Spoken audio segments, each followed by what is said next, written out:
Bien, je peux commencer. Bien, mesdames, messieurs, merci d'être là. Comme vous le savez, comme vous l'avez vu, comme vous en avez fait état, la journée du 1er mai à Paris, l'après-midi plus exactement du 1er mai à Paris, puisque les manifestations du matin n'avaient donné lieu à aucune difficulté, l'après-midi du 1er mai à Paris a été marqué par des incidents d'une particulière violence.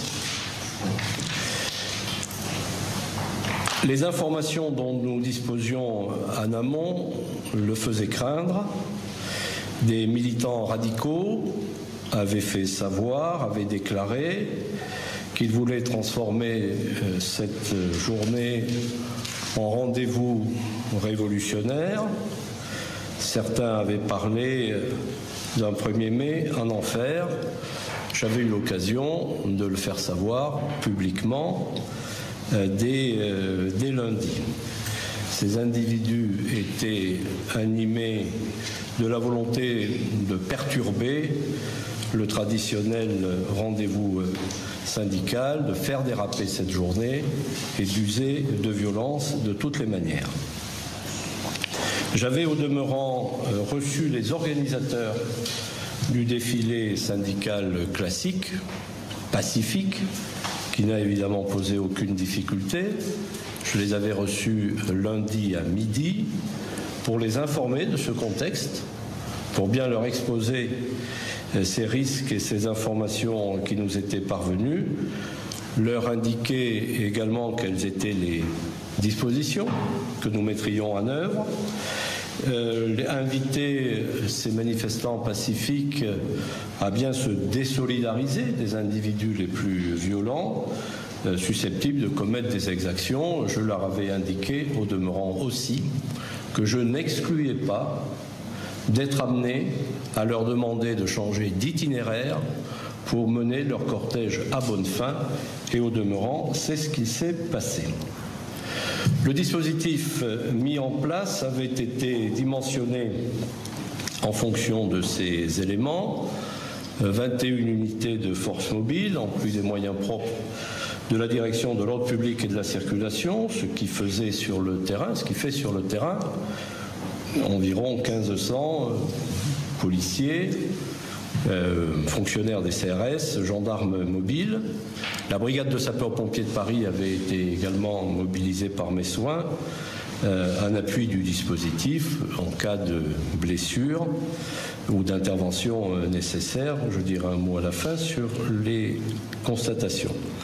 Mes services également avaient obtenu du parquet les réquisitions dites 78-2 du Code de procédure pénale qui permettent, sur des lieux donnés, de procéder à des contrôles d'identité assortis, le cas échéant, de palpations, voire de fouilles, si les intéressés en sont d'accord. L'idée était de prévenir dans toute la mesure du possible les risques de troubles et surtout d'être en capacité d'intervenir aussi vite que possible si les violences venaient à être commises. J'avais donc exposé ces éléments dans mon communiqué de lundi. Que s'est-il passé? Comment les faits se sont déroulés? Tout à fait indépendamment du cortège syndical classique et pacifique, qui au total a rassemblé environ 20 000 personnes et qui au demeurant n'a donné lieu, je le redis, à aucune difficulté, s'est constitué en amont un autre cortège, on appelle cela parfois un pré-cortège, mais en fait c'est un autre cortège, constitué de personnes dites radicales pour l'essentiel, et ce pré-cortège a regroupé un volume extrêmement important de participants, 14 500. Et au sein de ces 14 500, c'est glissé un groupe d'au moins, je dis bien d'au moins, 1200 Black Blocs. Les Black Blocs, ce sont ces personnes qui s'habillent de noir, comme le mot black l'indique, qui se cagoulent, qui se protègent au moment où ils vont passer à l'acte pour des exactions. Ils étaient au milieu de cet autre cortège de 14 500 personnes. Les premières dégradations se sont produites au bas du boulevard de l'Hôpital, après la place Valubert, lorsque des individus sortis de ce Black Bloc s'en sont pris extrêmement violemment au McDonald's qui fait l'angle avec la rue Buffon.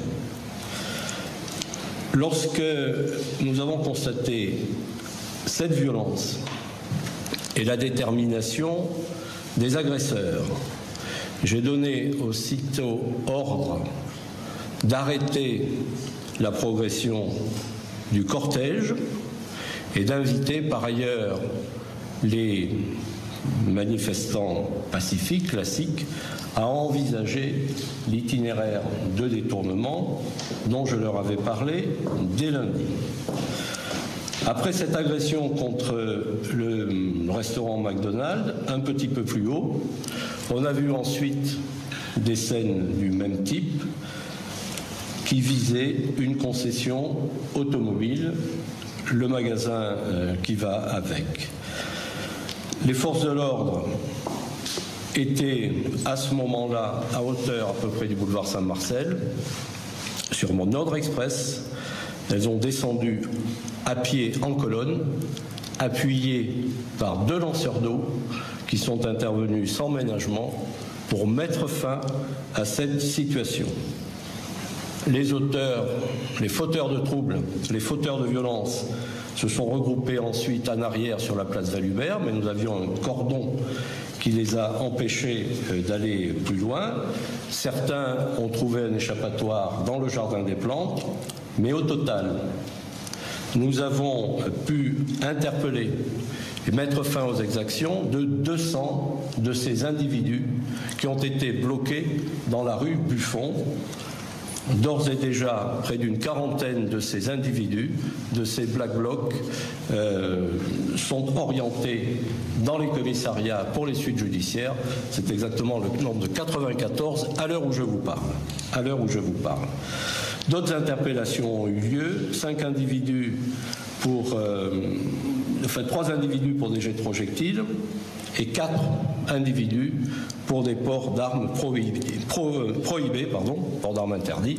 Tous ces individus font l'objet du traitement judiciaire approprié. J'ajoute que nous disposons d'images et que, bien entendu, dans le cadre juridique et judiciaire approprié, nos services vont exploiter ces images, vont également exploiter les traces qui ont pu être laissées sur des projectiles, voire des vêtements abandonnés, pour essayer, par les moyens de la police technique et scientifique, d'identifier des auteurs, d'aller les interpeller et de les déférer à la justice. Je termine par 2 choses, l'une que j'ai déjà évoquée, c'est-à-dire que les responsables de la manifestation déclarée, et je les en remercie, ont compris l'intérêt qu'il y avait à se détourner de l'itinéraire initialement prévu, c'est-à-dire le boulevard de l'Hôpital, et ont rejoint la place d'Italie par le pont Charles de Gaulle, l'avenue Mendès-France et l'avenue Vincent-Auriol. Ce défilé, encore une fois, s'est poursuivi sans qu'il ne pose la moindre difficulté et sans qu'aucun de ses participants ne soit exposé au moindre risque que ce soit. Le bilan à cette heure peut s'établir de la manière suivante. Pour ce qui est du détail des dégradations, à la fois nous avons tous vécu les dégradations les plus graves que je décrivais tout à l'heure, mais au-delà de celles-ci, du mobilier urbain, des véhicules en stationnement, en particulier sur la rive droite, ont pu être dégradés. Comme nous le faisons dans ces cas-là, nous ferons un recensement précis.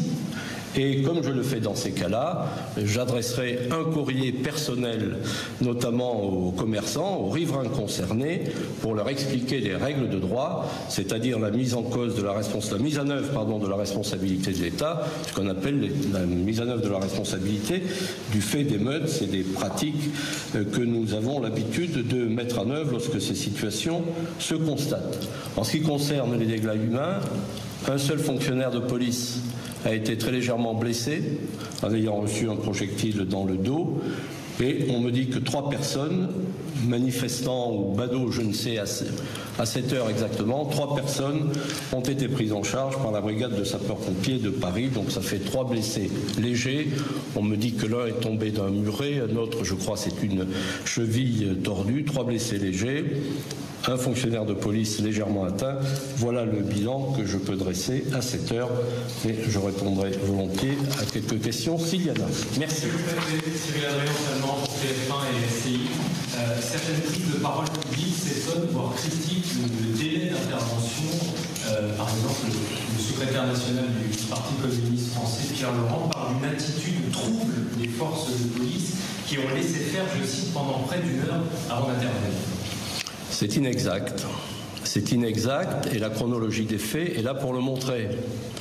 Les premières exactions ont commencé autour de 16 heures, comme je l'indiquais, et les ordres que j'ai donnés ont été donnés dans l'immédiat. Les forces ont progressé, les forces ont avancé, elles ont bloqué le boulevard de l'Hôpital et dans un deuxième temps, à pied, elles ont avancé en direction du site avec l'appui qui était indispensable et qui a été particulièrement efficace des lanceurs d'eau. C'est comme ça que ça s'est passé. Ensuite, les Black Blocs, oui, on les a vus en amont sur le pont d'Austerlitz notamment. J'appelle l'attention sur un ou 2 points. D'abord, comme je l'ai indiqué dans mon introduction, ils étaient complètement intégrés à cet autre cortège de 14 500 personnes. Et ils n'étaient pas absolument en tête. Il y avait devant eux d'autres manifestants, ou peut-être badauds ou curieux, je ne sais, mais à peu près 1 millier de personnes. Et en particulier, quand les exactions ont commencé au bas du boulevard de l'Hôpital, il y avait environ au moins 1 millier de personnes entre les auteurs de ces violences inqualifiables et notre dispositif de force de l'ordre. Et on ne pouvait intervenir sans craindre de faire ces dégâts collatéraux pour des personnes qui étaient là de manière, elles, tout à fait anodine et en tout cas pacifique. Ce n'était pas elles qui se livraient aux exactions. Vous n'avez pas été dépassé, jamais? Écoutez, moi j'ai assumé ma responsabilité du début jusqu'à la fin, en étant en permanence informé par la direction de l'ordre public, ma salle de commandement, en pouvant m'appuyer sur un dispositif d'image qui m'a permis de suivre les événements. Et encore une fois, quand on a vu que les Black Blocs n'avaient pas du tout l'intention, en réalité, de remonter le boulevard de l'Hôpital, mais très vite, de se livrer à des actions là. Puis par ailleurs, on avait quand même un certain nombre d'informations qui nous disaient par exemple qu'ils voulaient incendier l'hôtel de police du 13e arrondissement qui a été inauguré il y a quelques jours, ou viser d'autres sites. On avait des craintes aussi pour l'hôpital de la Pitié ou pour l'université qui s'y trouve. Donc il fallait absolument arrêter cette progression des violences. C'est ce que nous avons fait. Parce que sur les images, monsieur le préfet, on voit des Black Blocs qui brûlent notamment le McDonald's et à ce moment-là, on voit aucun CRS, aucun policier autour. Je comprends les questions qui se posent. Ce qu'il faut bien mesurer, c'est que nous ne sommes pas en capacité physique, et puis il y a une deuxième raison qui va suivre, de placer devant toutes les cibles potentielles un dispositif conséquent. Et même si on était en capacité de le faire, j'ai envie de dire que ça serait la double faute. Parce que d'une part, les exactions auraient lieu, mais en plus, nos forces de l'ordre seraient exposées à des personnes qui les agresseraient de manière délibérée, avec des jets de projectiles, avec des engins incendiaires. Et on aurait à la fois des hommes au tapis et à la fois derrière les vitrines et les magasins qui tomberaient et qui brûleraient. Donc l'idée, c'est à chaque fois d'intervenir en réaction. J'ajoute que bien souvent, pas aujourd'hui certes, mais par le passé, on a eu des polémiques sur le thème « c'est les forces de l'ordre qui provoquent ». C'est un mensonge éhonté. Et s'il en fallait la preuve, la manifestation de cet après-midi l'a démontré. Dans votre communiqué, vous avez dit et répété que vous étiez conscient qu'il y avait une menace importante de risque de troubles à l'ordre public. Alors comment expliquer de tels débordements? Est-ce que finalement vous avez suffisamment anticipé, suffisamment notamment fait de contrôles en amont de la manifestation? Les contrôles se sont déroulés dans le cadre juridique que j'indiquais, c'est-à-dire l'article 78.2 du Code de procédure pénale. J'ai entendu un certain nombre d'observations qui disent « mais pourquoi on n'a pas fait un périmètre comme ça s'était fait au moment des manifestations qui avaient été très violentes, vous vous en souvenez, contre la loi travail Pareil, ces manifestations dites loi El Khomri. En réalité, on n'est pas dans le même cadre juridique.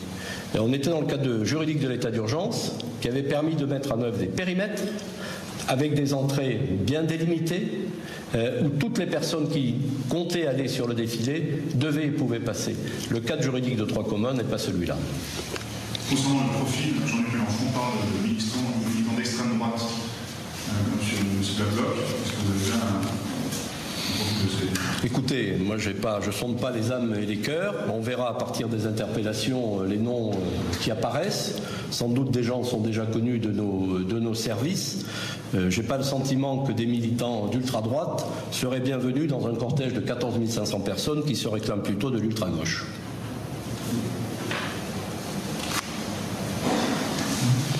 Pas d'autres questions? Donc j'aurai l'honneur d'accueillir M. Gérard Collomb tout à l'heure à 19h45 à la salle de commandement de la direction de l'ordre public et de la circulation. Merci.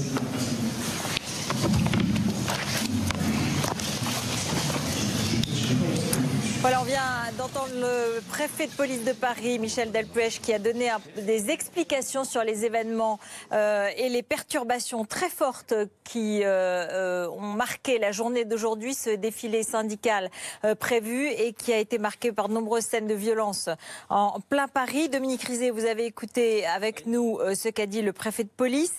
Il a rappelé notamment qu'il avait des informations, qu'il avait informé les organisateurs de la manifestation que ces risques étaient présents et que notamment ils pouvaient éventuellement dévier le défilé à cause de la perturbation annoncée par ces militants. Néanmoins, il a aussi donné des explications sur le dispositif mis en place, sur le nombre de policiers mis en place, mais dans le fond, comment explique-t-il ce qui s'est passé ?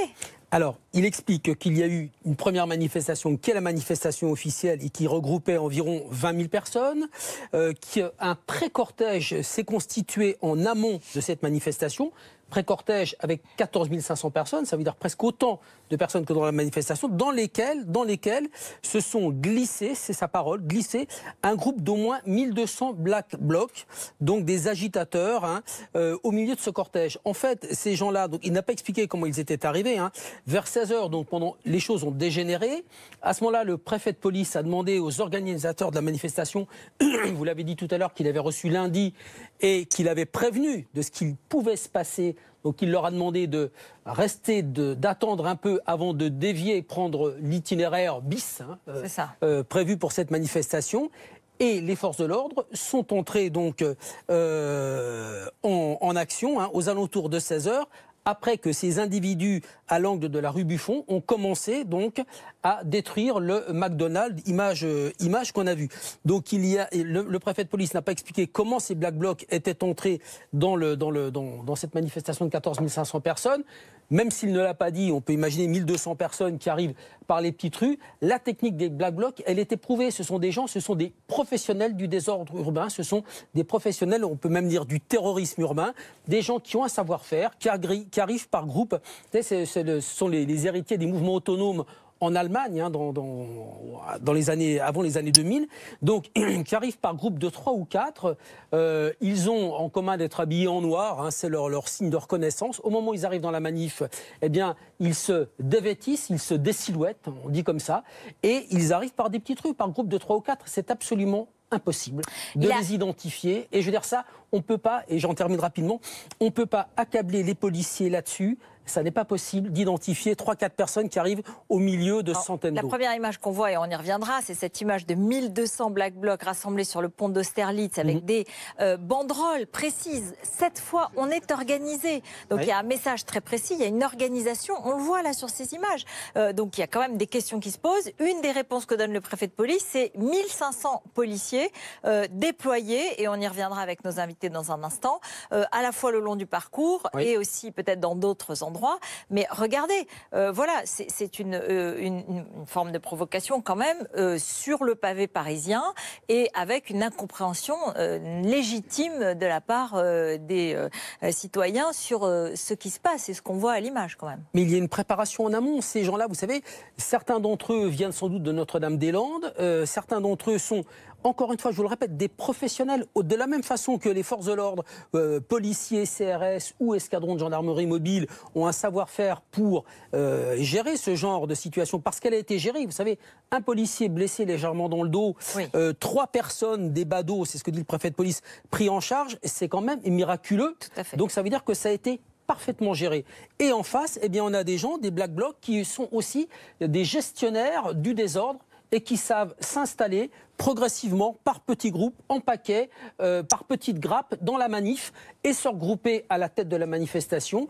Et là, ils se désilhouettent, encore une fois, et ils sont tous en noir, et ce sont les Black Blocs avec des sacs. Vous savez, dissimuler une banderole sous des vêtements, c'est quand même pas très difficile, et c'est indétectable. Merci beaucoup Dominique Rizet pour ces explications. Donc le préfet de police qu'on réécoutera dans un instant. Mais on va retrouver tout de suite Antoine Lard devant le fameux McDonald's qui a été immédiatement saccagé par les Black Blocs dès le début de cette manifestation. Antoine, alors les dégâts, la situation à cette heure-ci. Alors d'abord, ce qu'on peut dire, c'est que le McDonald's a été saccagé de façon très méthodique. D'abord, un premier groupe est arrivé armé de marteaux et de barres de fer pour détruire les vitrines. Vous voyez, il y a du verre cassé de partout. Il n'y a plus une seule vitre en place ce soir. Et puis, un deuxième groupe est arrivé. Et là, c'est des engins incendiaires, des cocktails Molotov qui ont été jetés à l'intérieur pour, en quelque sorte, finir le travail. Vous voyez sur ces images, il ne reste littéralement plus rien à l'intérieur de ce McDonald's. Ensuite, les Black Blocs ont progressé un peu plus loin sur le boulevard. Un restaurant a été saccagé et puis là-bas c'est un kiosque à Jourdaud. Encore plus loin, un vendeur de voitures aussi a vu sa boutique entièrement ravagée. Même système. D'abord les vitrines qui sont cassées et puis ensuite des engins incendiaires qui sont jetés. Quand finalement les CRS sont intervenus pour repousser ces Black Blocs, ils ont fait marche arrière. Ils sont partis sur ce boulevard ici en direction du pont d'Austerlitz. Et lorsqu'ils ont en quelque sorte battu en retraite, ils ont tout saccagé sur leur passage. Vous voyez ici derrière moi ces abris de bus qui sont complètement ravagés eux aussi. Et ça, ça s'est passé sur tout le parcours lorsqu'ils ont été repoussés de l'autre côté du pont d'Austerlitz, puis ensuite vers la Bastille. À chaque fois, tout le mobilier urbain a été détruit et de très nombreuses boutiques également qui ont été saccagées, des poubelles qui ont été incendiées et puis également des bacs à vêtements. Vous savez, ces bacs où on récupère les vieux vêtements pour les recycler, pour les donner aux plus démunis. Ça aussi, ça a été incendié. Énormément de confusion, une confusion qui dure toujours un petit peu parce que regardez ici, là-bas, il y a quelques militants qui ont été interpellés par les policiers qui sont en ce moment en train d'être exfiltrés. Et il y a un petit attroupement autour des gens qui scandent des slogans « Libérez nos camarades », qui protestent donc jusqu'au bout contre ces interpellations. Merci beaucoup Antoine Lard, image de Julien Taureau donc en direct depuis les lieux de la manifestation et notamment ce fameux McDonald's qui a été le premier saccagé. On va écouter tout de suite le préfet de police Michel Delpech qui explique le manque de moyens humains pour faire face aujourd'hui. Nous ne sommes pas en capacité physique, et puis il y a une deuxième raison qui va suivre, de placer devant toutes les cibles potentielles un dispositif conséquent. Et même si on était en capacité de le faire, j'ai envie de dire que ça serait la double faute. Parce que d'une part, les exactions auraient lieu, mais en plus, nos forces de l'ordre seraient exposées à des personnes qui les agresseraient de manière délibérée, avec des jets de projectiles, avec des engins incendiaires. Et on aurait à la fois des hommes au tapis, et à la fois derrière les vitrines et les magasins qui tomberaient et qui brûleraient. Voilà, donc explication de Michel Delpech, nos invités ce soir. Bonsoir David Lebar, vous êtes secrétaire général du syndicat des commissaires de police. Hervé Gattegno, directeur de la rédaction du DD éditorialiste BFM TV. Benjamin Stora, vous êtes historien et vous avez écrit notamment 68 et après les héritages égarés chez Stock. Vous avez participé à mai 68, vous étiez trotskiste et avant de rejoindre la gauche socialiste. Alors évidemment, quand on voit ces images et qu'on est en mai, on se pose la question. Chloé Morin, directrice d'Observatoire de l'opinion de la Fondation Jean Jaurès. Peut-être un commentaire d'abord sur ces images et sur est-ce qu'il y a eu un manque d'anticipation? Est-ce qu'il y a eu un problème? C'était surprenant. On a eu un communiqué de la préfecture de police hier et puis aujourd'hui les événements se déroulent. Vous comprenez cela, vous, commissaire de police? Routel Krief, je vais revenir sur ce qu'a dit le préfet de police, puisqu'il a parlé des moyens qui permettaient ou pas de faire face. Ce qu'il faut dire et rappeler, c'est qu'aujourd'hui, 1er mai, c'est l'anniversaire de la manif l'année dernière, au cours de laquelle on a vu déjà un CRS brûlé, je vous rappelle. Les groupes qui sont venus pour saccager Paris sont venus pour 2 choses. Casser du mobilier urbain ou des symboles du capitalisme, mais brûler du flic. Il va falloir le redire. Et s'ils viennent avec des cocktails Molotov, pour certains d'entre eux, et c'est pas l'arme la plus répandue, ils viennent avant tout pour brûler du flic et faire de l'image. Voilà. Ce qui s'est passé aujourd'hui est parfaitement inacceptable. J'ai envie de vous dire que c'était prévu, puisque le préfet de police l'a dit lui-même, mais ce qui était prévu, c'était effectivement un groupuscule, une nébuleuse composée de 1000 à 1200 personnes, et il s'avère que c'est effectivement le chiffre que nous avons eu aujourd'hui sur les manifestations. On sait comment fonctionnent ces gens-là depuis longtemps, même si leurs techniques ont évolué, on pourra en reparler tout à l'heure si vous voulez. Depuis 2-3 ans, depuis les manifs loi travail, ils ont adopté une autre stratégie qui consiste à se mettre en tête des cortèges. Ça répond à plusieurs besoins. Oui, parce qu'il y a une question, c'est quand même, on les a vues ces manifestations, on les a déjà vues ces violences dans les rues pendant les manifestations contre la loi El Khomri. Et on se demande, est-ce qu'il y a eu des leçons qui ont été tirées précisément, concrètement par la police ? Les leçons qui sont tirées, c'est de peser le nécessaire usage de la force, qui, vous le reconnaîtrez, est quand même très délicat en France, et pour autant les incidents et les périodes difficiles sont quand même rares. Ça consiste, comme le disait le préfet Delpech, à faire le choix entre laisser se commettre des exactions sur des biens mobiliers et immobiliers, et ou procéder à des interpellations. Ce n'est pas l'absence de moyens qui fait défaut, c'est la volonté de prendre le risque d'avoir ou pas des blessés dans les forces de l'ordre et chez les manifestants. Donc c'est une stratégie tout à fait délibérée de protéger les hommes et éventuellement de laisser les casseurs pour éviter que les policiers, notamment, soient pris à partie et agressés de façon très violente, puisqu'on voit ces armes, ces cocktails Molotov. On va y revenir. On va revenir aussi aux explications, aux slogans et à la manière dont tout cela se l'est passé avec tous nos invités. Mais on retourne sur place pour retrouver Frédéric Ploquin. Il est journaliste d'investigation, écrivain.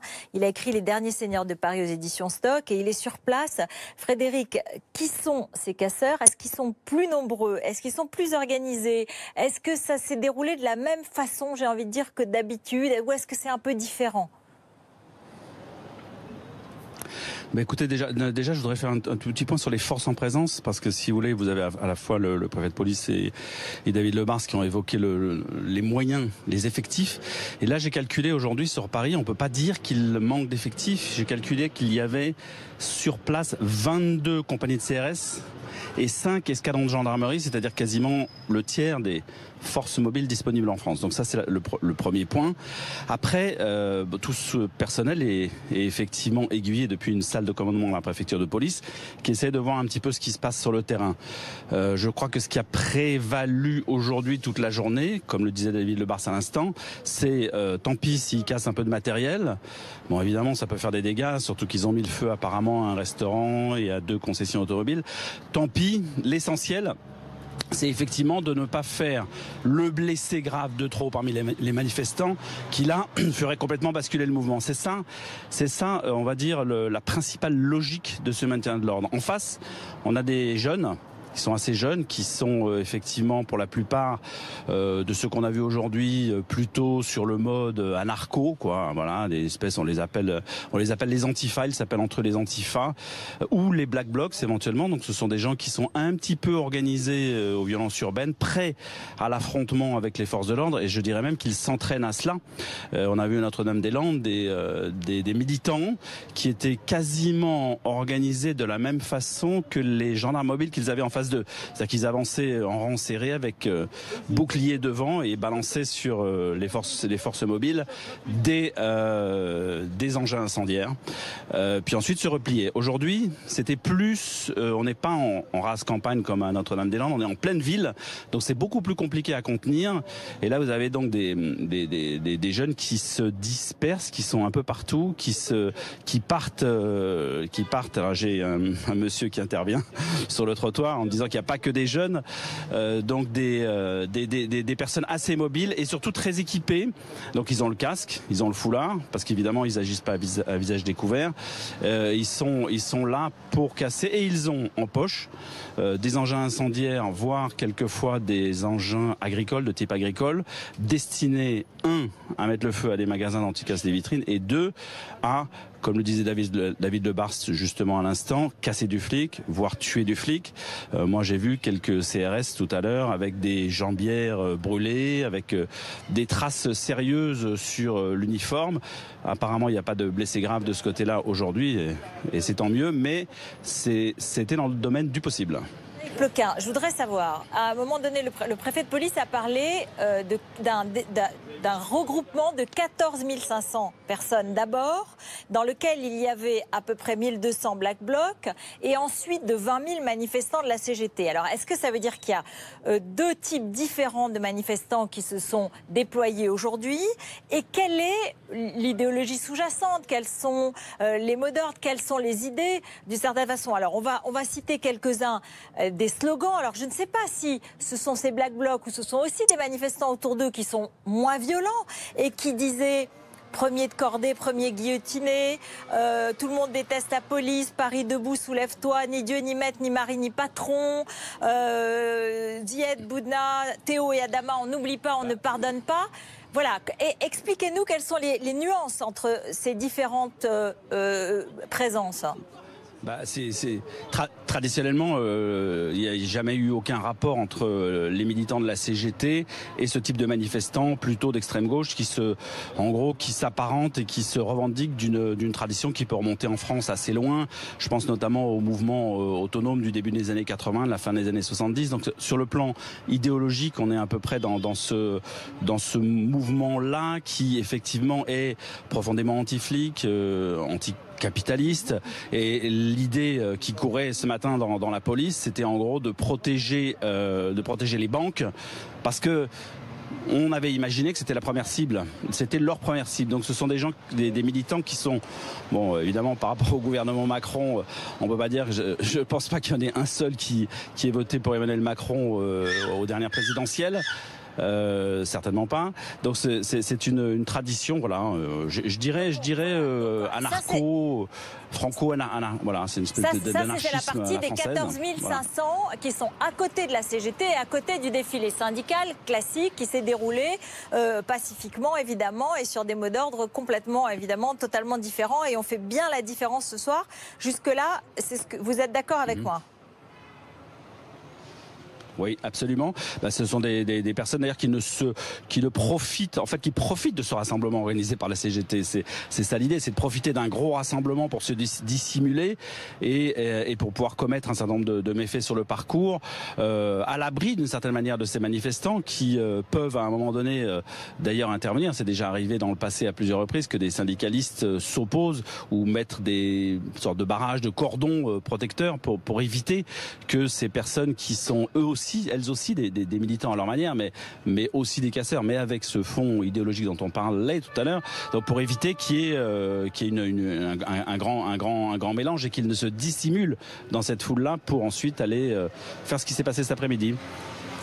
Merci Frédéric Ploquin pour ces explications. Vous êtes sur place, Hervé Gattegno. Ces images, elles vont faire le tour du monde et c'est une image très dure quand même. Ce sont des images très dures. Maintenant, on voit bien à peu près la configuration. On va y revenir avec vous justement sur les explications, sur qui sont-ils, que veulent-ils, et la différence bien sûr avec les manifestants, la façon d'anticiper ces images qui font quand même mal, y compris évidemment au gouvernement, à la France. Oui, il faut comprendre d'ailleurs que c'était probablement un des enjeux des instructions qui avaient été données par le gouvernement de l'ordre et au préfet de police. Il s'agissait de ne pas provoquer eux-mêmes l'affrontement qu'attendaient les Black Blocs, qui sont, en effet, ça a été dit, qui sont des individus qui viennent dans ce type de rassemblement pour déclencher une violence. Et donc la difficulté pour ceux qui sont en charge du maintien de l'ordre, et on l'a entendu dans une forme de soulagement placide du préfet de police tout à l'heure, c'était d'empêcher que le pire ne se produise. Le pire étant des violences qui font des victimes parmi les policiers ou parmi les badauds ou parmi les manifestants ou les trois, et des images qui auraient pu être encore plus terribles que celles-ci. C'est-à-dire que si on avait assisté à un déchaînement de violence contre la police, alors là, les images auraient fait le tour du monde également, mais d'une façon infiniment pire, infiniment paroxystique par rapport à celle-ci. Donc là, on sent bien quelle était la difficulté du gouvernement et du préfet de police dans une situation comme celle-ci, où de toute façon, on sait d'avance qu'à partir du moment où vous avez 1200 ou 1400 individus qui viennent exactement pour cela, pour provoquer la violence, c'était ce que disaient les renseignements territoriaux il y a quelques jours. Visiblement, leur information était bonne. À partir du moment où ils sont là pour commettre des actes violents, de toute façon, personne ne pourra les en empêcher. Donc la difficulté pour la police, c'est de faire en sorte de les cantonner et surtout de ne pas apparaître comme celle qui tire la première, celle qui provoque elle-même la violence qu'elle doit éviter. Benjamin Stora, vous avez vécu mai 68. Moi, j'ai entendu, je vous citais, ces slogans de ces antifas, entre guillemets.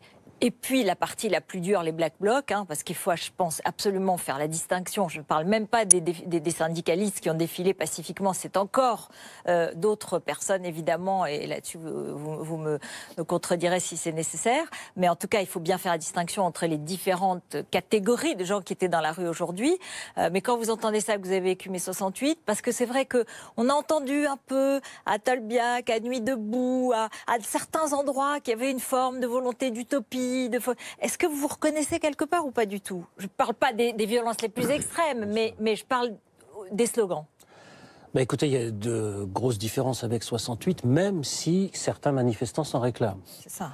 De cette continuité. Mais il y a des grosses différences. D'abord parce qu'en 68, il y avait le sentiment d'être adossé à un mouvement général de la société. C'est-à-dire une société qui était en mouvement et qui s'est d'ailleurs traduit sous la forme d'une grève générale. Là, aujourd'hui, ceux qui cassent et qui sont dans la rue ne s'adossent à rien. Ils ne s'adossent pas à ce mouvement général de la société. Ça, c'est une très grosse différence. Ça, c'est très, très important. La deuxième grosse différence, c'est que nous sommes dans une société extrêmement segmentée aujourd'hui, où il y a la jeunesse des banlieues, la jeunesse des quartiers, la jeunesse ouvrière, la jeunesse étudiante, etc. La jeunesse de l'époque était beaucoup plus homogène.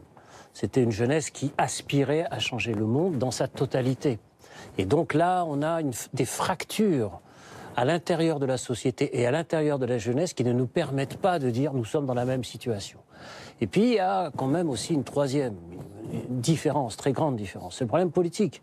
La gauche de cette époque-là était très forte, très puissante. La CGT était très puissante. C'était la grande organisation avec son service d'ordre qui encadrait les manifestations ouvrières et qui ne permettait pas ce genre d'exactions, etc. Aujourd'hui, non. La gauche est divisée, elle est morcelée, elle est atomisée. La CGT n'est plus ce qu'elle était, elle n'est plus seule dans le paysage syndical. Il y a d'autres organisations, il y a une profonde division avec le sentiment qu'il n'y a pas d'alternance ou d'alternative politique possible, ce qui n'était pas le cas en 68. En 68, il y avait l'espoir d'une alternance, d'une alternative. Charletti, Mendes France, les interventions qui ont pu avoir lieu à gauche, etc. C'est plus le cas aujourd'hui. Il y a une sorte d'éclatement, de morcellement, de dispersion qui fait qu'il y a dans ce vide le fait de centaines de jeunes qui s'y engouffrent avec une stratégie de type, j'allais presque dire, blanquiste. Alors, pour les téléspectateurs qui ne connaissent pas, Blanqui était un vieux militant révolutionnaire français, anarchiste, qui voulait en faire des coups d'État tout le temps. Et il se retrouvait tout le temps en prison, d'ailleurs. Et ben, on se retrouve à peu près dans la même conjoncture. C'est-à-dire des gens qui ne veulent pas d'une liaison avec la société réelle, mais qui veulent la casser. Et donc qui n'ont pas de perspective politique à court terme. Et l'absence de perspective politique et le nihilisme qui s'installe dans une partie de la jeunesse, ça c'est très inquiétant. C'est très inquiétant. Le fait est d'ailleurs que ces images contribuent à effacer complètement ce qui devait être un moment de contestation. Bien au sûr, pouvoir on va y revenir dans un instant. On va y revenir dans un instant, mais Chloé Morin, effectivement, comment est-ce que vous analysez, vous, ce type de mouvement? Et on va revenir bien sûr au fait que ça a escamoté, ça a phagocyté la manifestation de la CGT, le mouvement social, même s'il était divisé, il était présent. 20 000 personnes selon la police, 55 000 selon la CGT. Bon voilà, ça c'est une réalité. Et il y avait un mouvement de protestation légitime, c'est de ça que nous serions en train de parler s'il n'y avait pas eu les violences dont on parle. Qu'est-ce qui se passe? Moi, je distinguerais deux éléments. Il y a le phénomène des Black Blocs qui n'est pas nouveau. Et il y a effectivement un certain nombre de cadres de médiation, qui soient syndicaux ou partis politiques, qui sont de fait affaiblis. Et sur cette décomposition, fleurissent un certain nombre de mouvements, disons, plus radicaux, sans aller jusqu'aux violences. Jusqu'aux violences, c'est ça. Qu'il y a ici. Donc cette décomposition-là des corps intermédiaires, on la ressent quand même dans les fractures de la société.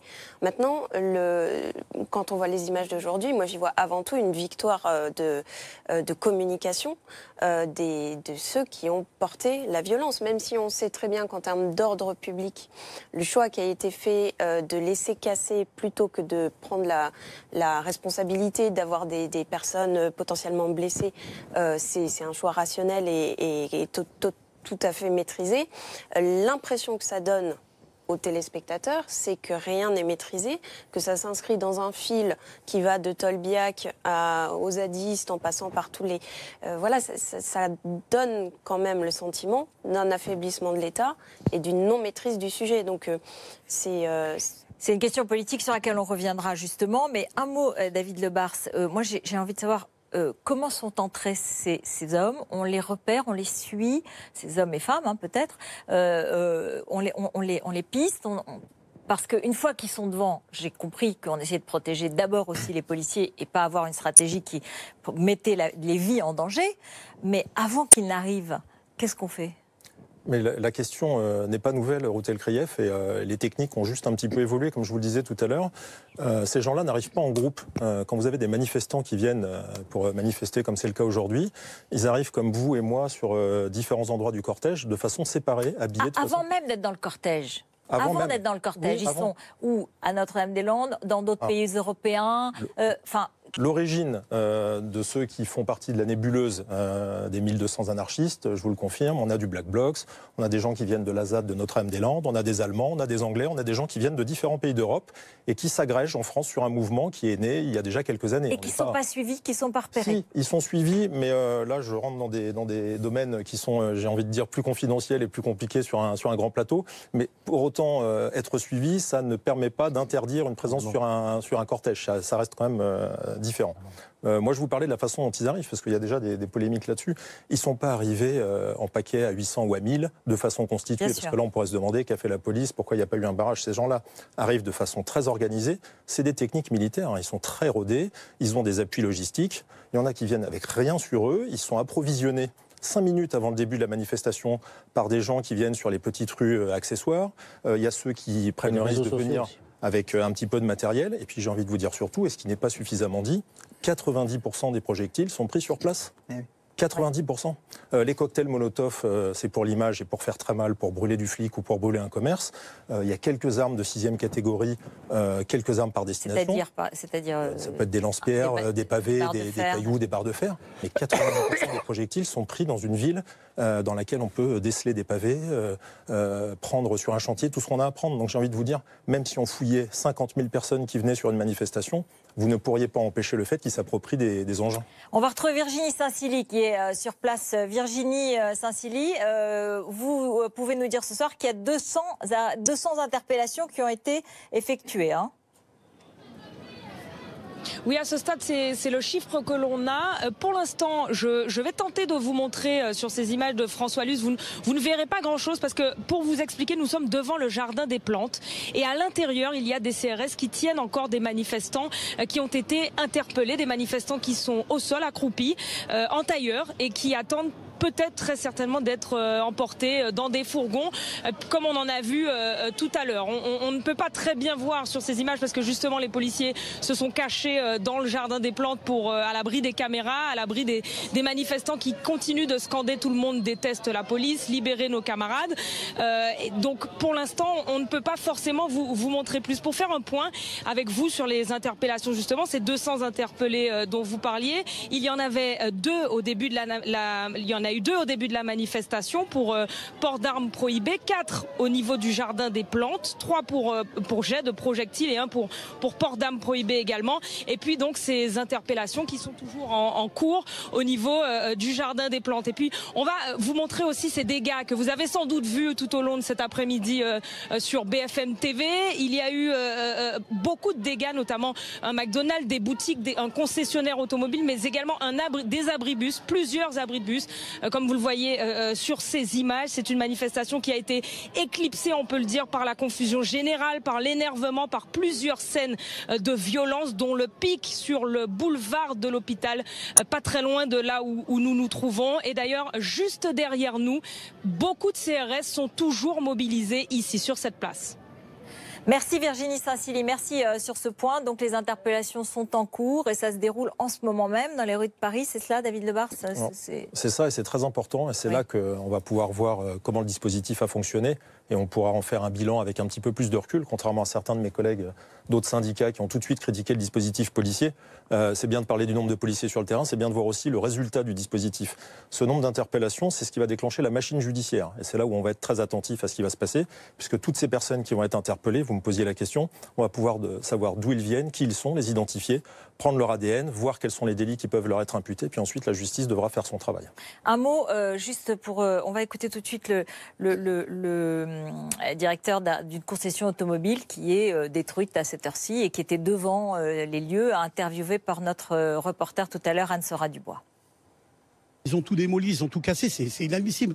Je veux dire, à un moment donné, il faudra quand même que les gens comprennent que quand on a un démarrage de manifestation avec plus de 150 ou 200 personnes cagoulées devant, eh ben, il faut les arrêter, il faut arrêter la manifestation, arrêter ces gens-là. Moi, la manifestation ne me gêne pas, si les gens manifestent, je le comprends, mais c'est inadmissible qu'on fasse des choses comme ça, c'est tout. Nous, vous vous rendez compte, c'est des désarrois pour des semaines, là.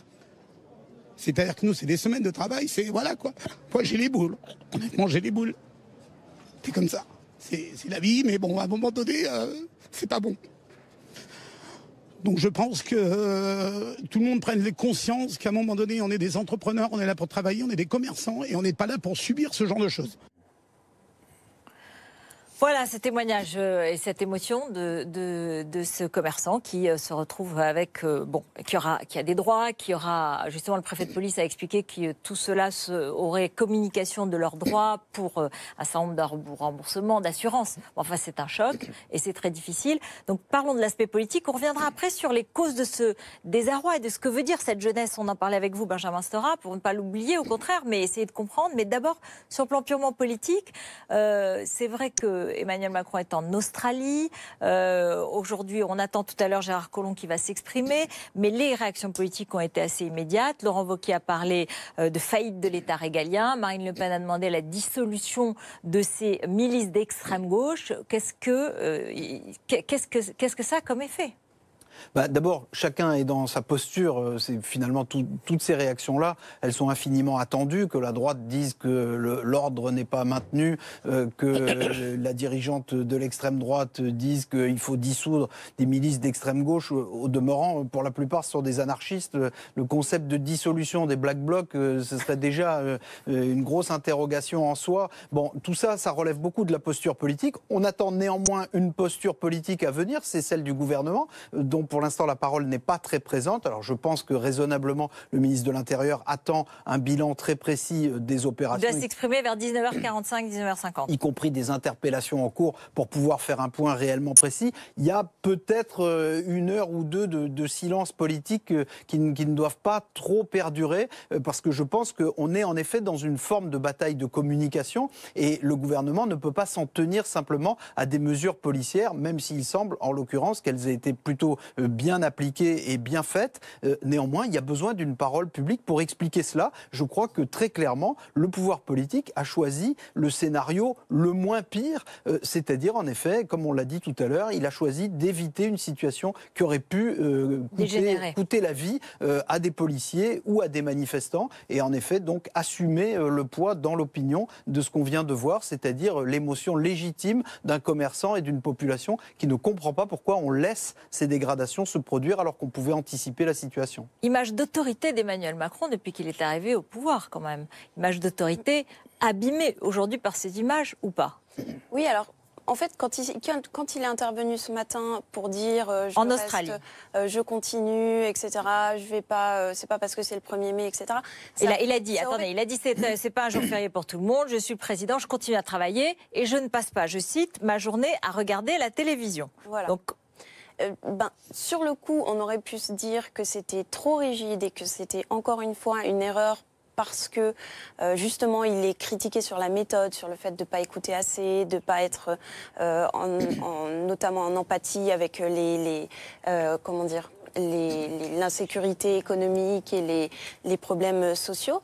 Mais au regard de ces images-là, finalement, on se dit que sa posture de rigidité et d'autorité était justifiée. Maintenant, c'est vrai qu'on va lui demander des comptes parce que, en termes de maîtrise, ça ne donne pas l'impression d'avoir été maîtrisé. Benjamin Stora ? Ça va être difficile, effectivement, pour Emmanuel Macron, après toutes ces images, parce qu'il est très sensible, évidemment, à la notion d'image, de diffusion, de circulation. Mathieu Koch, notre envoyé spécial avec lui en Australie, nous a dit qu'il se tenait au courant, évidemment, heure par heure, sur tous les événements. Hein. Oui, bien sûr, je pense que ça, c'est très important pour lui, parce qu'il va se retrouver dans une situation difficile, parce qu'il a voulu absolument dire qu'il irait jusqu'au bout de ces réformes, que les grèves qui ont eu lieu, etc., dans le fond, n'allait pas entamer sa détermination à aller jusqu'au bout. Et là, il y a ces images de violence. Mais attention, ça peut se retourner en sa faveur aussi. C'est pas si simple. C'est-à-dire que le besoin d'ordre par rapport au désordre qui existe aujourd'hui, qui a existé cet après-midi, peut aussi le conforter. Disons que c'est pas si évident que cela. C'est pas joué. Mais il y a un élément, moi, qui m'interroge dans ce qu'on voit, c'est encore une fois la question de la jeunesse d'aujourd'hui. C'est-à-dire les mécanismes ou pas de solidarité qui peuvent se formuler à travers les grèves étudiantes, la ZAD, Tolbiac, Paris 8, etc. Il faut faire attention. Oui, d'accord. Il faut suivre ça. Comment y répondre ? Qu'est-ce que cela veut dire pour vous ? Vous êtes il faut s'adresser historien, à la jeunesse. Je pense qu'il faut s'adresser à la jeunesse d'aujourd'hui, qui est une jeunesse qui n'est pas celle de 68, parce que 68, là aussi, c'est une grande différence. Il n'y avait pas 5 millions de chômeurs en 68. Il y avait le plein emploi. La France était encore dans les 30 glorieuses, c'est quand même très important. Aujourd'hui, c'est pas le cas.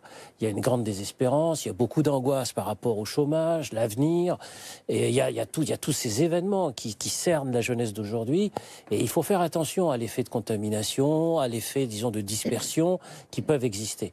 Les réponses sécuritaires sont évidemment les réponses immédiates. Ce sont les réponses, ça a été dit sur ce plateau, naturellement tout le monde est d'accord là-dessus. Mais sur la durée, sur le long terme, les réponses exclusivement sécuritaires ne peuvent pas, disons, tenir lieu de politique au quotidien. Il y a des mesures à prendre, des discours, des postures par rapport à l'ensemble de la jeunesse d'aujourd'hui, sur les histoires qu'on connaît de chômage, d'inégalité, de racisme, etc. Il y a des effets possibles qui peuvent exister de contamination sur lesquels il faut porter attention. Ce qui ne signifie pas, bien entendu, qu'il faille naturellement sous-estimer la question de l'ordre, qu'il faut absolument rétablir. Mais moi, je réfléchis sur le long terme sur qui sont ces 14 000 personnes qui ont manifesté devant le cortège syndical. 14 000 personnes, c'est pas 3 000. Et qui sont ces 1200 personnages surgis de nulle part, qui s'habillent et se déshabillent, comme vous l'avez dit très rapidement, qui sont sur les réseaux sociaux extrêmement déterminés. Ça doit nous interroger sur le problème du renseignement, de savoir ce qui se passe exactement dans toute cette mouvance, et donc, bien sûr, de rassurer l'opinion publique par rapport à la connaissance qu'on peut avoir de ces 14 000 ou 1200 personnes. J'adhère à tout ce que vous venez de dire, et je crois qu'il faut le préciser très clairement. Ce qui s'est passé aujourd'hui, c'est l'œuvre de 1200 ou de 1500 personnes qui sont des délinquants, des voyous. Ce sont des gens qui veulent casser les institutions, casser du flic, on l'a déjà dit. Il faut totalement les traiter de façon différente et d'ailleurs répressive, aussi bien sur le plan du service d'ordre pour les interpeller que de la justice, que du reste des manifestants, qu'on ait ou pas des gens qui soient d'idéologie de gauche, des jeunes en déshérence, etc. Ce qu'on a aux images aujourd'hui, c'est l'œuvre d'une infime partie des manifestants d'aujourd'hui. C'est cela qu'il faut traiter sur le plan de la sévérité sans aucune faille. Mais en revanche, regardez au fond quelles sont ces angoisses ou ces inquiétudes qui s'expriment de cette façon. Alors attention à la violence, mais il y a aussi un autre message derrière, et c'est ce que vous dites, Benjamin Stora. Est-ce qu'il y a une réponse du gouvernement aujourd'hui? Est-ce qu'il y a une écoute de cela, une compréhension? Pour l'instant, les réponses qu'on connaît du gouvernement, c'est un gros effort sur l'éducation. On espère dans quelques semaines un grand discours du président de la République sur les banlieues, sur la rénovation urbaine à la suite des propositions de Jean-Louis Borloo.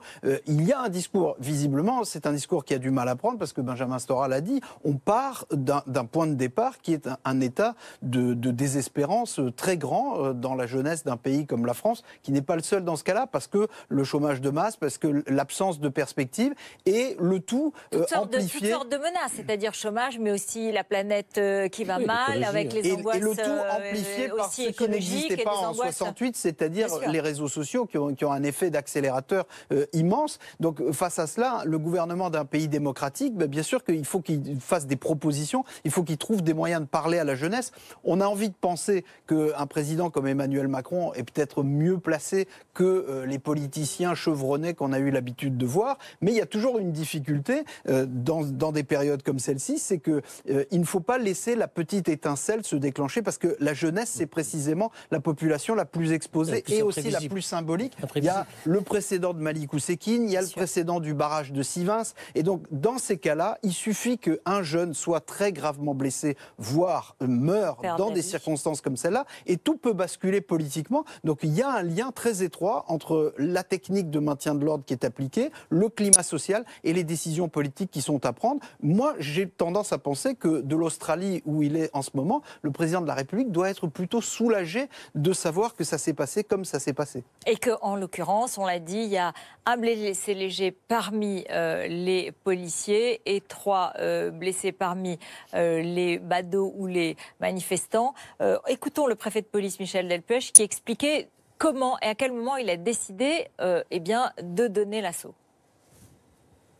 Lorsque nous avons constaté cette violence et la détermination des agresseurs, j'ai donné aussitôt ordre d'arrêter la progression du cortège.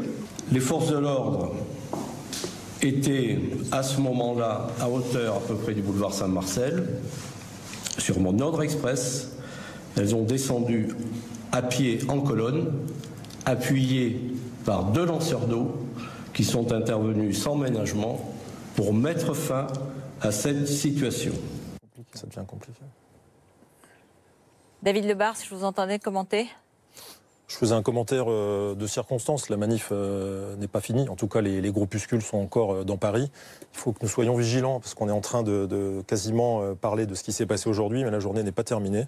Moi, j'ai quelques informations et je vais rester prudent sur le fait que nous avons des groupes qui ont envie de prendre des symboles. On est dans l'anniversaire de mai 68. Il y a des quartiers symboliques, il y a des lieux symboliques. Parlez du quartier latin en l'occurrence. Par exemple. On a entendu ça courir dans la journée d'aujourd'hui et effectivement il y a la Sorbonne, enfin le côté peut-être symbolique de mai 68 et c'est pour ça que voilà il y a cette l'Odéon peut-être. Oui c'est ça, il y a une forme de volonté de se mettre dans une filiation que vous réfutez vous militants ex-militants de 68. Non mais je veux dire vous expliquez les différences. Il y a des différences très importantes entre 68 et aujourd'hui, mais ça ne veut pas dire que du point de vue de la représentation ça ne fonctionne pas. Ça fonctionne.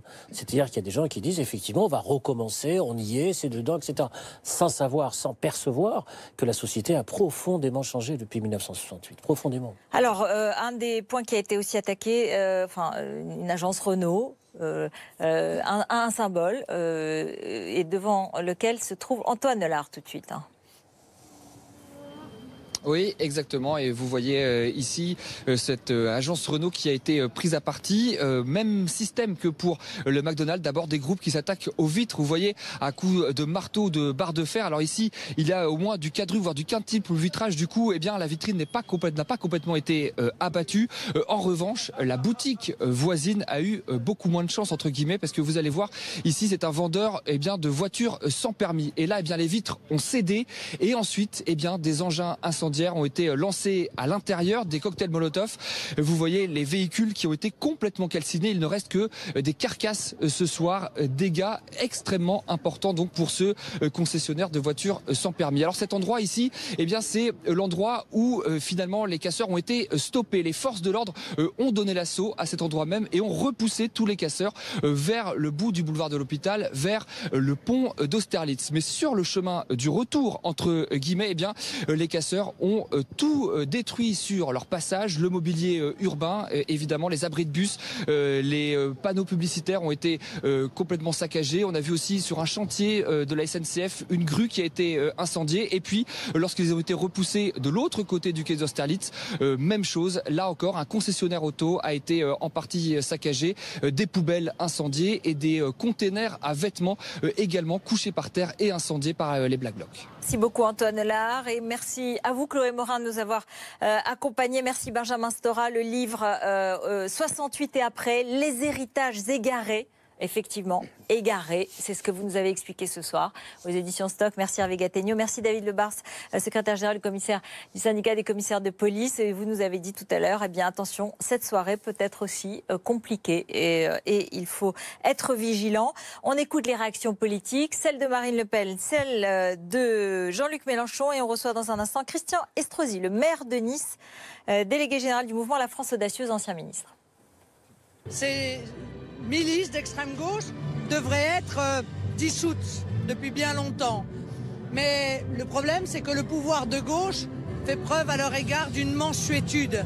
Et maintenant, on peut presque dire d'une complicité. Ils savent qu'ils sont protégés par les mouvements de gauche, que rien n'a jamais été fait contre eux, rien n'a jamais été tenté, aucune procédure de dissolution, quasiment aucune arrestation, jamais.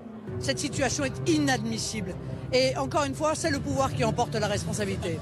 Voilà, et puis Jean-Luc Mélenchon, on va voir son tweet. Il a dénoncé mardi, donc aujourd'hui, les insupportables violences contre la manifestation du 1er mai, sans doute des bandes d'extrême droite.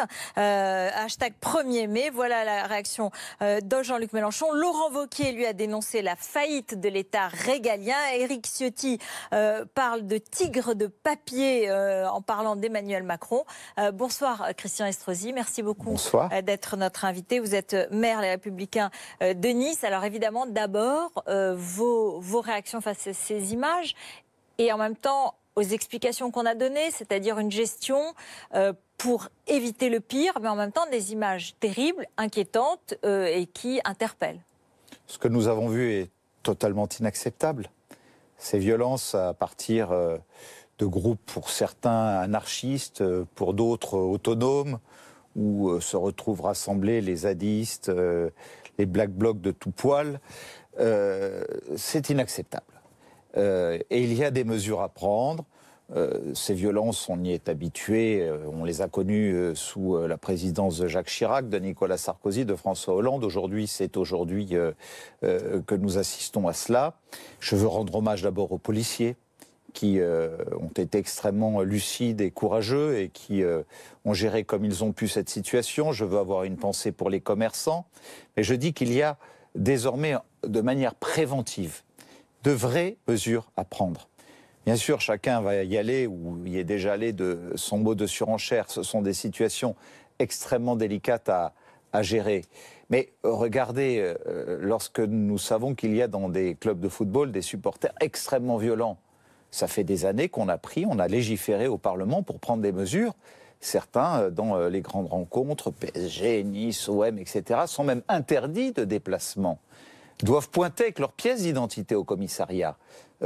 Qu'on ne me dise pas que ceux qui sont interpellés, qui sont photographiés aujourd'hui, ne sont pas identifiés pour être à la fois poursuivis, pour être condamnés et interdits de participer à quelque événement que ce soit. Lorsqu'un mouvement syndical dépose une demande d'autorisation de manifester. D'ailleurs, Nicolas Sarkozy avait un peu procédé comme cela. On les interpellait par toutes les voies d'accès, on les mettait en surveillance pendant toute la durée de la manifestation. On le lui avait suffisamment reproché à l'époque.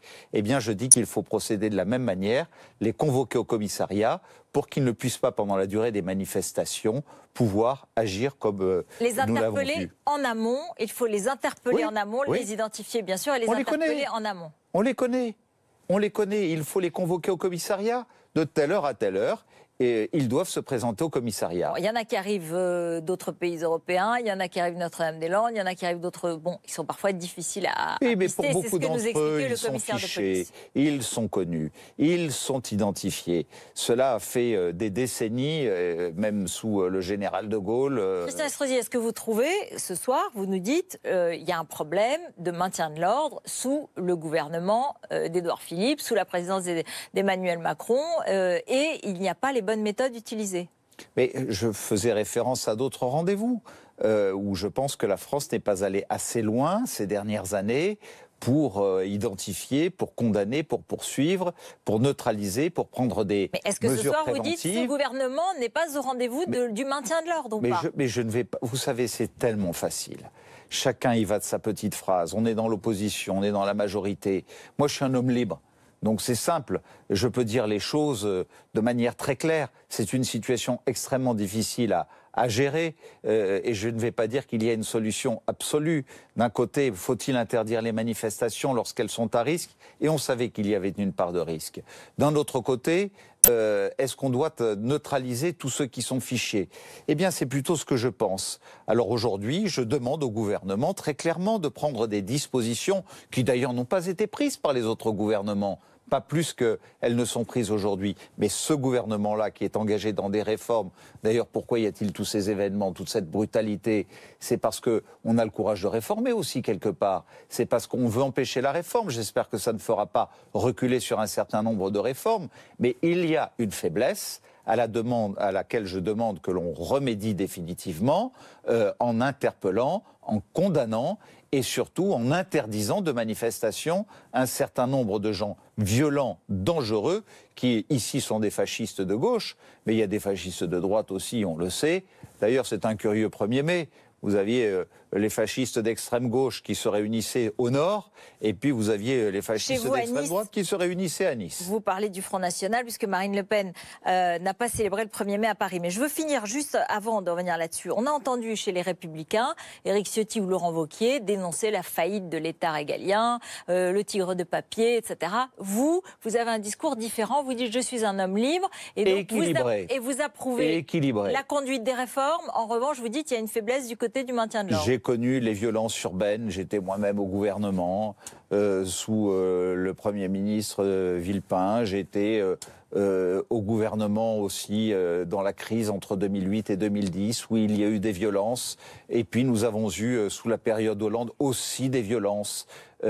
Aujourd'hui, nous savons que nous avançons vers une société de plus en plus dangereuse.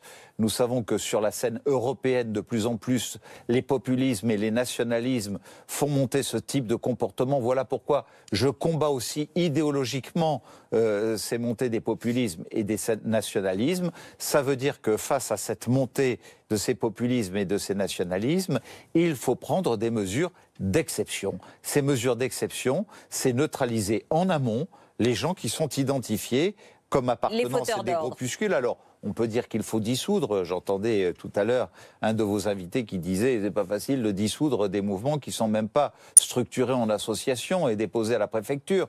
Mais en tout cas, il faut les identifier de telle sorte qu'ils soient empêchés de pouvoir se présenter à quelque manifestation que ce soit. Voilà, plutôt que de dire ce gouvernement ne fait rien, c'est la chienlit, etc., comme on aurait pu le dire du général de Gaulle en 1968. Comme vous auriez pu le dire il y a quelque temps, mais que vous ne dites pas aujourd'hui. Je préfère aujourd'hui être dans la proposition pour que ces choses-là ne se produisent plus dans notre pays. Et donc je propose que très clairement, à la prochaine dépose d'autorisation de manifestation à la préfecture de Paris ou dans quelques préfectures de France, eh bien avant de donner toute autorisation, on essaie d'identifier tous ceux qui pourraient se mêler à cette manifestation, être dangereux, les convoquer, veiller à ce que tous les accès, quels qu'ils soient transversaux au parcours de la manifestation, fassent qu'à chacun l'identité soit demandée, qu'il soit sous contrôle pendant 4 heures, 5 heures, 6 heures, et on nous dira que c'est un pays qui ne respecte pas les libertés fondamentales. Tant pis, ne respectons pas les libertés fondamentales et empêchons-les de nuire. Voilà pour cette manifestation. Je note que vous soutenez les réformes et vous dites que vous espérez qu'elles ne feront pas, que ces violences ne feront pas reculer le gouvernement. Ça, c'est une chose. parlons de ce qui s'est passé à Nice aujourd'hui, puisque finalement, c'était aussi il y avait aussi un rassemblement de Marine Le Pen avec ses alliés européens. Elle a invité un certain nombre de mouvements populistes d'extrême droite européens. Et vous, immédiatement, vous avez fait une tribune, vous avez protesté, vous avez dit « ce n'est pas Nice ». Pourtant, le Front National prend votre ville comme l'illustration des dérives de l'immigration et du laxisme. Eh bien, ce soir, c'est un échec. Voilà, on m'a dit mais pourquoi accordez-vous autant d'importance à tout cela? Nous avons co-signé une tribune dans Le Monde, il y a maintenant 8 jours de cela, où avec près de 370 signatures d'hommes et de femmes, de culture, d'intellectuels, de sportifs de haut niveau, du monde économique, du monde social, quelques signatures qui incarnent l'héritage de la France des Lumières. Nous avons dit que Nice, ça n'était pas cela. Traditionnellement, le 1er mai, c'était autour de Jeanne d'Arc à Paris. La différence, c'est que cette année, on a voulu réunir toute la fachosphère européenne, puisque la manifestation qui était organisée à Nice, je vous le rappelle, était au nom de ce regroupement européen des nationalistes. Les Autrichiens, les Hollandais, les Belges, les Italiens, lorsque vous savez qu'il y avait les Flamands et ces cadres qui honorent régulièrement les anciens soldats de la Waffen-SS, que vous avez les Italiens de la Ligue du Nord qui réclament que les Milanais de souche ne circulent pas dans les mêmes wagons de métro que les autres, que vous avez les Polonais du KNP dont le leader a déclaré que les femmes sont plus faibles et moins intelligentes que les hommes. C'est tout ça que Marine Le Pen a voulu réunir à Nice. D'ailleurs, à force de mettre une pression énorme, eh bien, je vois que certains ont reculé, notamment Salvini à venir à Nice. Alors l'Italien Matteo Salvini. Ça veut dire que nous avons eu raison de tenir bon. Et que c'est un Wilders, échec. le Néerlandais aussi, n'est pas venu finalement. Hein. Donc j'ai bien fait de tenir bon. Et je remercie tous ceux qui, au-dessus de toutes les mêlées partisanes, de tous bords, ont voulu s'associer à cette tribune, adresser ce message. Vous savez, pour nous, le 1er mai, ça se fête sous les oliviers de la paix sur la colline de Cimiez. C'est la première fois qu'il y a une organisation politique qui se passe chez nous au bord de la Méditerranée. Traditionnellement, c'est Jeanne d'Arc à Paris. Et pourtant, le 1er mai, c'est pas la fête de Jeanne d'Arc. Non, la religion chrétienne, c'est le 2e week-end de mai qu'on célèbre Jeanne d'Arc. Eh bien, je suis heureux de savoir qu'il n'y avait pas 1500 personnes qui ont répondu à l'invitation de Marine Le Pen, c'est-à-dire qu'entre ceux qui lui ont fait défection des Européens et ceux des Niçois qui ne sont pas venus, les Niçois m'ont suivi, m'ont écouté une fois de plus, et ça me démontre le véritable visage de Marine Le Pen, qui après avoir donné le sentiment de manière caricaturale aux élections présidentielles qu'elle se serait un peu adoucie, socialisée, élargie, en réunissant ceux qui sont identifiés souvent comme des partis néo-nazis, xénophobes, racistes, antisémites, et en voulant les réunir à Nice, eh bien, elle remontre le vrai visage de l'extrême droite. Christian Estrosi, pourtant, on sait qu'en France, aujourd'hui, il y a une grande partie d'eurosceptiques et de Français qui sont, qui ont un rapport quand même d'inquiétude et de scepticisme vis-à-vis de l'Europe. Est-ce que ce ne sera pas la manière de Marine Le Pen de se relancer pour les prochaines élections européennes? Eh bien, si c'est son choix, en tout cas aujourd'hui, sa relance est un sacré échec. Et puis, tout simplement, je comprends ceux qui ont pu s'exprimer et qui s'expriment, et je les respecte, puisque le Front National est un mouvement qui est autorisé à participer à l'exercice de la démocratie de notre pays. Oui, vous n'avez pas interdit, vous n'avez pas demandé l'interdiction de ce rassemblement. Il est dans mon opposition. Je me demande d'ailleurs pourquoi elle cherche à venir à Nice, puisque les élus de mon conseil municipal qui sont dans mon opposition et qui la représentent sont opposés à tout, à la politique environnementale que nous conduisons, à une coulée verte de 12 hectares, à la réalisation d'un nouveau tramway, à la réalisation d'un grand stade qui nous a permis d'organiser l'Euro 2016, etc. Pourquoi choisit-elle une ville où ses représentants combattent tout ce que nous faisons et qui est apprécié par les Niçois? En direct en ce moment même, l'arrivée de Gérard Collomb donc à la préfecture de police de Paris, puisqu'il va retrouver le préfet de police de Paris pour faire un point, on l'imagine, et on va l'écouter. Ça va? Il ne s'exprime pas. Gérard Collomb qui va donc se rendre auprès du préfet de police.